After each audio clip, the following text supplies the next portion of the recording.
కారణం లేని కలహం నారదుడు కూడా కల్పించలేడనుకున్నా. దంపతుల కలహాలకి వాళ్ళ ఆహాలే చాలు. ఆది దంపతులేమందురో. వారానికి ఒక రోజు నువ్వు వంట చేయాలి. మిగతా రోజులు వండుతావు బంగారం. ఆ నోటుదలోకి వచ్చి తగ్గించుకొని నేను చెప్పేది పూర్తిగా విను. నైట్ ఆఫీస్ పార్టీ ఉంది. I'm sorry, I'm busy, I can't. అది జస్ట్ నీ హెడ్ వెయిటే కదా. నీ అసలు వెయిట్ ఎంతో? నీ శాలరీ కన్నా తక్కువేలే. తాగావా?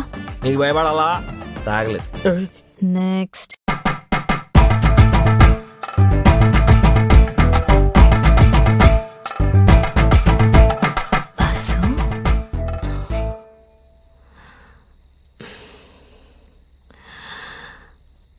వాసు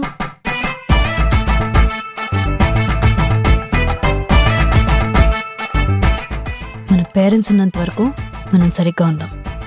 పెళ్ళమే ప్యాకాటే. ఫుడ్ని బిడ్డుని గొడవలతో కలపకూడదు.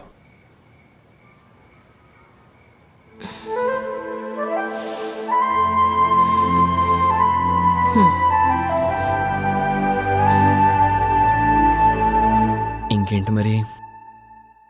కండిషన్స్ నువ్వే పడతావు, కంట్రోల్లో నువ్వే ఉంచుతావా? Hello Vasu from Vizag.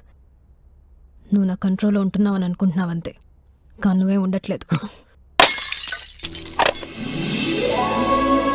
ఆవేశంలో తీసుకున్న నిర్ణయం జీవితానికి అంత మంచిది కాదు.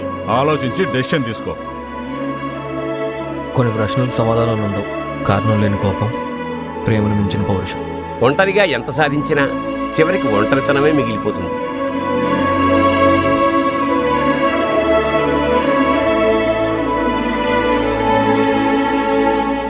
నారదముని మనసు వివాహం మీదకి మళ్ళిందే.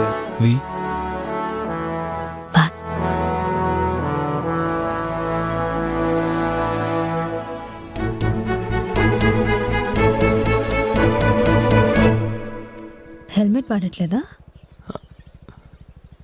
పెళ్ళైంది కదా. ఓ